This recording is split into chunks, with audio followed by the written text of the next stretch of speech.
In this video, I'm going to guide you on how to change the input source on your TCL TV without the remote control. Now over here, I do have the TCL Smart Android TV, but if you have the TCL Google TV, TCL Roku TV, any TCL TV you have, this tutorial will work perfectly fine for you. Now what you want to do is to locate the menu button on the body of your TCL TV. So basically, we do not have our remote control, and every TCL TV usually have a power or menu button usually at the bottom of the TV, just below the TCL logo. You're going to see the power or menu button, and depending on your type of TCL TV, you might actually find this button at the end of the right hand side or at the end of the left hand side, just below the TV. For some TCL Roku TVs, you're also going to find it at the back of the TV, just at the back of the right hand side or at the back of the left hand side. But trust me, every TCL TV has a button.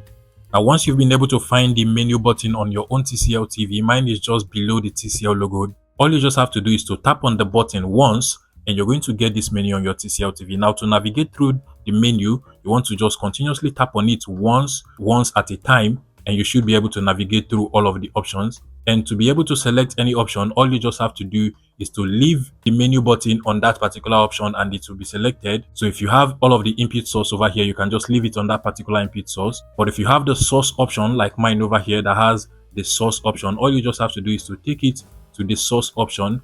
Then you want to long press on the menu button, and the source is going to be selected, and you are automatically going to be taken to the first input source. If you want to change the source again, long press on the button again, and you will be taken to the second input source, which is the HDMI 1. You do the same thing, long press on it again, and you'll be taken to HDMI 2. So this way you can actually change through all of the input sources on the TV with just the menu or power button. And now we are back.